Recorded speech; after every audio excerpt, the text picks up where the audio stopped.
करता हूं अपने YouTube चैनल में।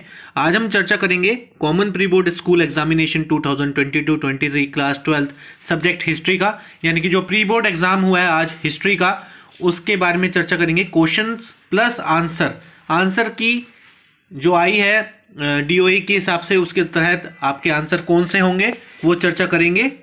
तो देखते हैं, तो चलिए चर्चा करते हैं। इसमें अधिकतम मार्क्स हैं 80 और समय मिला था 3 घंटे। प्रश्न पत्र में 5 खंड है और क ख ग घ ड़ टोटल 34 प्रश्न है और सभी अनिवार्य हैं। देखते हैं, इसमें सबसे पहले MCQ हमें दिखेंगे, MCQs करेंगे हम। पहला प्रश्न है, निम्नलिखित जानकारी के आधार पर पहचानिए कि शासक किस वंश से संबंधित है। यह स्वयं को ब्राह्मण वर्ग का बताते थे, चतुर्वर्णीय व्यवस्था की मर्यादा को बनाए रखने का दावा करते थे, किंतु साथ ही उन लोगों से वैवाहिक संबंध भी स्थापित करते थे जो इस वर्ण व्यवस्था से बाहर थे। तो ये थे सातवाहन वंश के। दूसरा प्रश्न है, कुषाण शासकों ने किन शासकों से प्रेरित होकर अपने नाम के आगे देवपुत्र की उपाधि लगाई। चीनी शासक। प्रश्न तीसरा है, मिलान करना था और सही का विकल्प देखना था। तो सबसे पहले बनावली, बालाकोट, शोरतुगई, मोहनजोदड़ो। तो क्या क्या कहाँ पर प्रसिद्ध है, तो बनावली में प्रसिद्ध है मिट्टी के बने हल जो मिला है, और बालाकोट में है समुद्र तट के समीप है वो। शोरतुगई है आपका लार्ज वर्द मणि के लिए प्रसिद्ध है, और मोहनजोदड़ो फ्योन से बने लघु पात्र के लिए। शास्त्रों के अनुसार केवल क्षत्रिय ही राजा हो सकते थे। निम्नलिखित शासक इसका अपवाद है। तो शुंग, सातवाहन, कण्व, उपरोक्त सभी इसका सही उत्तर है। पांचवा प्रश्न है, निम्नलिखित सूचना के आधार पर राजा का नाम पहचानिए। राजन देव नाम प्रिय प्रियदर्शी कहते हैं कि लोगों के समाचार हम तक प्रतिवेदक सवदेव पहुंचाएं। चाहे मैं कहीं भी हूं, मैं लोगों के विषयों का निराकरण हर स्थल पर करूंगा। अशोक। प्रश्न छठा, कौन सा यज्ञ से कथन सही है। कथन 1, बौद्ध धर्म की प्रारंभिक परंपराओं में भगवान का होना ना होना अप्रासंगिक था। कथन 2, घोर तपस्या और विषयासक्ति के बीच मध्यम मार्ग अपनाकर मनुष्य दुनिया के दुखों से मुक्ति पा सकता है। तो पहला और दूसरा दोनों कथन सही हैं। प्रश्न 7वां, दक्षिण भारतीय मंदिरों में भव्य गोपुरमों को जोड़ने का श्रेय किस विजयनगर शासक को जाता है। तो कृष्णदेव राय। प्रश्न 8वां, विजयनगर के शासक स्वयं को क्या कहते थे। राय की उपाधि से वो अपने आप को सुसज्जित करते थे। प्रश्न 9वां है, निम्नलिखित में से कौन सा मिलान सही है। तो शेख निजामुद्दीन औलिया की जो दरगाह है वो दिल्ली में है, ये सही है। बाकी की इसमें मिसमैच कर रखा है। प्रश्न 10वां, निम्नलिखित 2 वाक्यों को दिए गए एक अभिकथन और दूसरा तर्क है, उपयुक्त विकल्प का चयन करें। अभिकथन है, हड़प्पा सभ्यता के लोगों को का सुदूर क्षेत्रों से संपर्क था। तर्क यह, हाल ही में हुई पुरातात्विक खोजें इंगित करती हैं कि तांबा ओमान से भी लाया जाता था। तो दोनों वाक्य सत्य हैं, RA की सही व्याख्या करता है। 11वां प्रश्न, निम्न में से कौन सा यात्री उज्बेकिस्तान से भारत आया। तो अलबरूनी। प्रश्न 12वां है, इन मेमोरियम के चित्रकार कौन थे। Joseph Noel Paton. प्रश्न 13वां है, MCQ कौन सा कथन सत्य है। तो पहला है, ग्रामीण बंगाल के संबंध में 5वीं रिपोर्ट में दिए गए साक्ष्य बहुमूल्य हैं। 5वीं रिपोर्ट में दिए गए तर्कों और साक्ष्यों के बिना किसी आलोचना के स्वीकार किया जाना चाहिए। तो प्रश्न इसमें दोनों पढ़ने पर हमें पता चलता है क ही केवल सही है। प्रश्न 14वां है, दक्षिण अफ्रीका ने ही गांधी जी को महात्मा बनाया, यह कथन किसने कहा है। चंद्रन देवने सेन। प्रश्न 15वां, निम्नलिखित घटनाओं का क्रम में लगाइए। तो इसमें आपका आएगा सबसे पहले चंपारण सत्याग्रह, फिर आएगा खेड़ा सत्याग्रह, फिर आएगा अहमदाबाद मिल स्ट्राइक, और उसके बाद नॉन कोऑपरेशन मूवमेंट। सही मिलान करें, ये D इसका सही उत्तर है। 16वां प्रश्न है, भारत सरकार अधिनियम 1935, क्रिप्स मिशन 1942, बॉम्बे प्लान अगस्त ऑफर। तो इसका सही उत्तर है C। संविधान सभा का प्रारूप समिति के अध्यक्ष कौन थे। Doctor BR Ambedkar. संविधान सभा के सामने निम्न में से किसने उद्देश्य प्रस्ताव पेश किया? जवाहरलाल नेहरू। ताजुल इकबाल तारीख भोपाल किसकी आत्मकथा है? शाहजहां बेगम की। मातंग जातक जिसमें बोधिसत्व को एक चांडाल के रूप में चित्रित किया गया, किस भाषा में लिखी गई है? पाली भाषा। 1857 के एक विद्रोही नेता शाहमल का संबंध उत्तर प्रदेश के किस क्षेत्र में था? बड़ौत। अब हम बात करेंगे प्रश्नों की, फिर एक साथ ही उत्तरों की बात करेंगे। तो प्रश्न आपके सामने है, आप देखते रहिए। हड़प्पाई लिपि की कौन सी 3 विशेषताओं का उल्लेख किया गया है? और अथवा में पूछा गया है हड़प्पा सभ्यता के पतन। और 23वां प्रश्न है, आरंभिक भारतीय इतिहास में 6ठी शताब्दी ईसा पूर्व को महत्वपूर्ण काल क्यों माना जाता है? फिर है कृष्णदेव राय के शासन की चारित्रिक विशेषताएं। जाति विशेषताओं में सन्निहित अपवित्रता की अवधारणा प्रकृति के नियमों के विरुद्ध थी, उस पर अल-बरूनी के कथन की समीक्षा करें। प्रश्न 26वां है, सहायक संधि में कौन कौन सी शर्तें शामिल थी और विद्रोहियों के बीच एकता स्थापित करने में क्या क्या तरीके अपनाए गए? तो पहले लगभग 22 से लेकर 26 तक के हम उत्तर देख लेते हैं। तो 22वां प्रश्न था कि हड़प्पाई लिपि की किन्हीं 3 विशेषताओं का उल्लेख कीजिए। तो बहुत से पॉइंट दे रखे हैं, तो आप किन्हीं 3 का लिख सकते हैं। वर्णमाला ही नहीं थी, चित्रात्मक चिन्हों का संख्या लगभग 375 से 400 के बीच थी, दाएं से बाएं ओर लिखी जाती थी, बाएं ओर संकुचित है, आज तक पढ़ी नहीं जा सकी, दाएं और चौड़ा अंतराल है। तो इनमें से कोई भी आप विशेषता लिख सकते थे 3। अगला उसमें था और में प्रश्न, तो और में आपको लिखना था हड़प्पा सभ्यता के पतन के 3 कारण।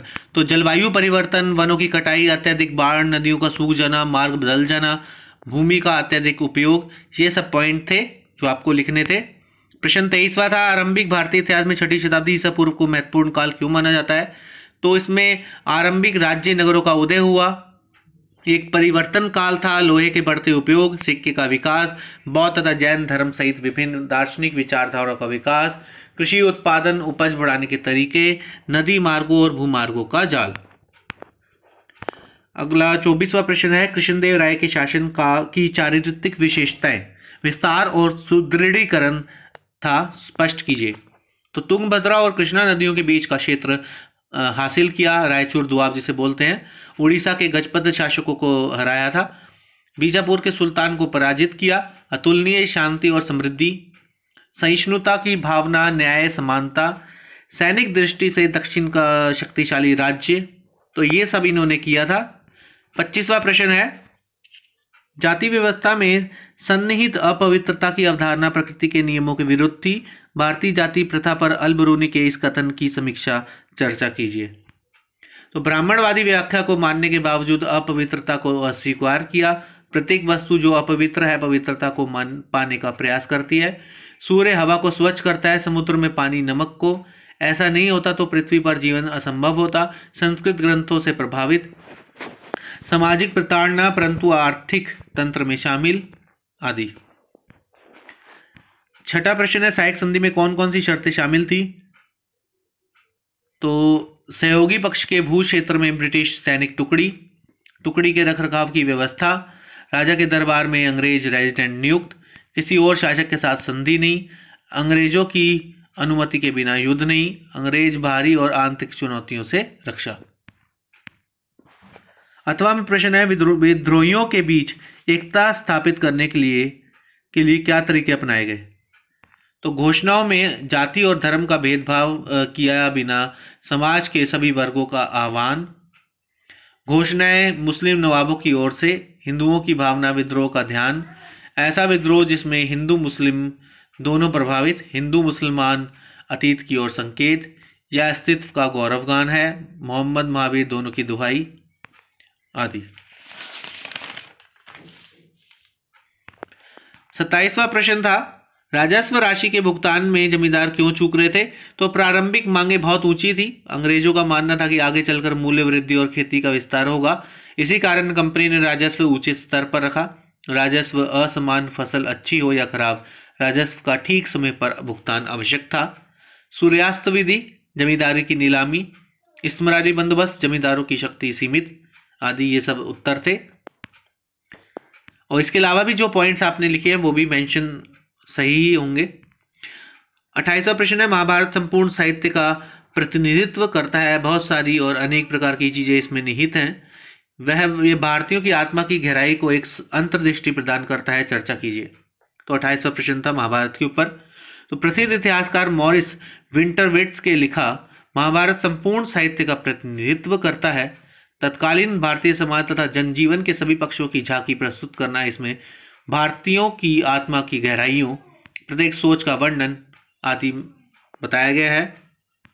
सामाजिक जीवन, सामाजिक विषमताएं, 4 वर्ण का उल्लेख, ब्राह्मण, क्षत्रिय, वैश्य, शूद्र, स्त्रियों की दशा, स्त्री गोत्र, बहुपति प्रथा के बारे में बताया गया है। वीरता का युग बताया गया है।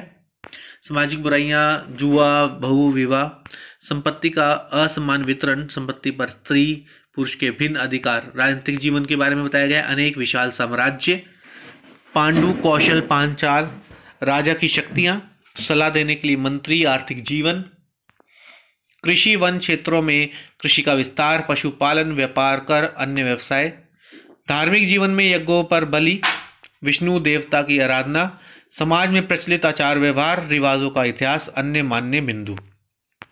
अथवा में इसमें प्रश्न पूछा था कि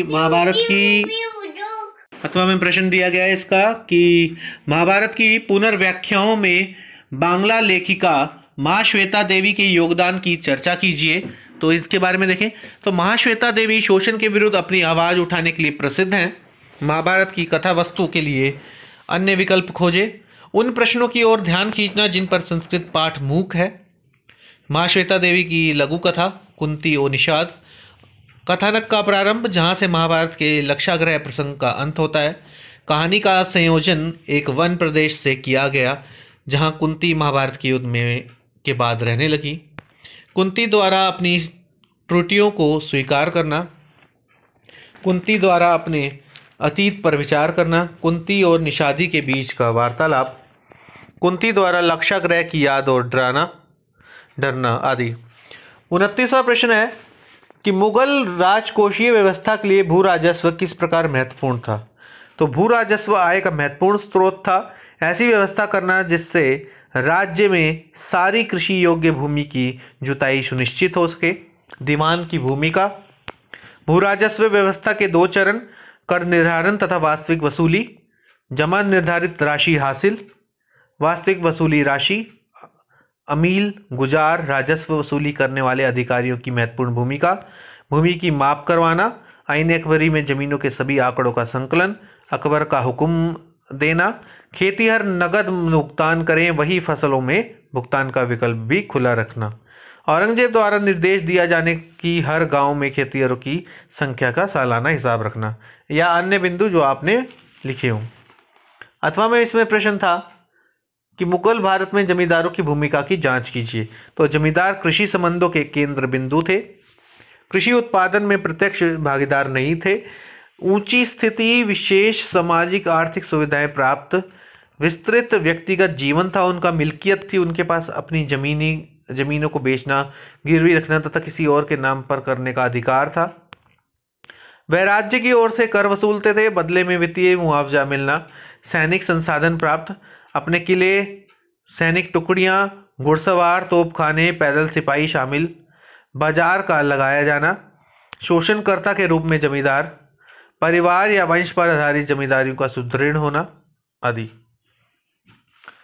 प्रश्न 30वां है, नमक यात्रा भारतीय स्वतंत्रता आंदोलन की एक महत्वपूर्ण घटना है।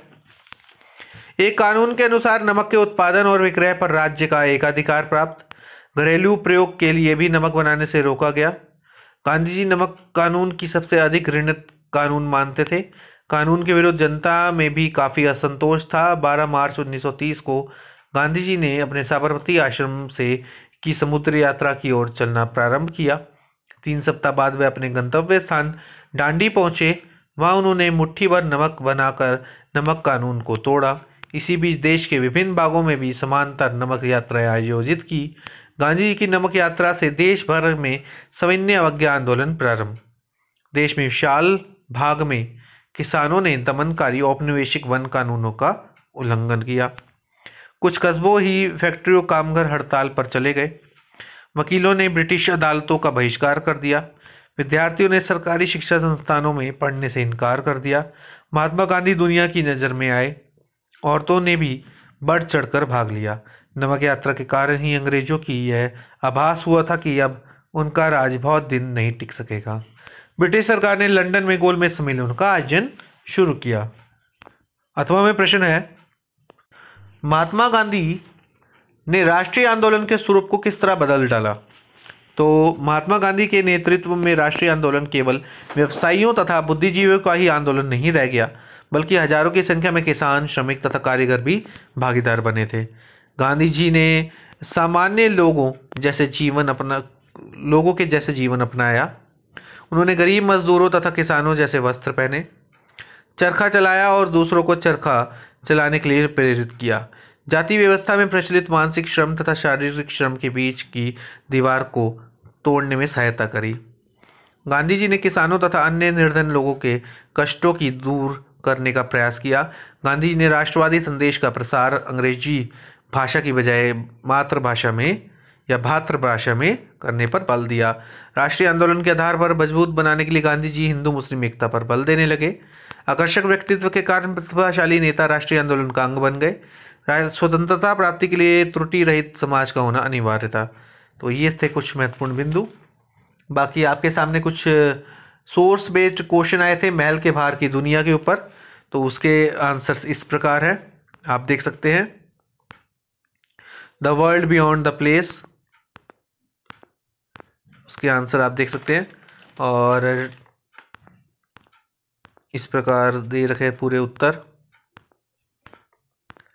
दूसरा आप देखें आगे 33 सोर्स बेस्ड क्वेश्चन जो दे रखा था उसका उत्तर आप देख सकते हैं। नेहरू जी के ऊपर था कुछ इंपॉर्टेंट चीजें, ये था पूरा क्वेश्चंस। अब मैप की बात करें, मैप पूछे गए थे, तो मैप कुछ क्वेश्चंस में क्लियर नहीं था। उसमें दिया गया था भारत के लिए दिए गए मानचित्र पर निम्नलिखित को अंकित कीजिए। एक तरफ था चनूदड़ो था और लुम्बिनी तो बता दिया था, ऊपर था सेकंड पे, और चनूदड़ो और बारदोली का मेंशन नहीं था, तो मेंशन उसमें कर दिया होगा बच्चों ने। और 1857 की क्रांति के 2 A और B वो लिखने थे, अंकित किए गए या उन्हें बनाकर, तो 2 स्थान लिख देते, चनूदड़ो, अहमदाबाद, बारदोली, लुम्बिनी, ये सब है मैप पर। तो ये था पूरा क्वेश्चन पेपर। आपको कैसा लगा जरूर बताएं।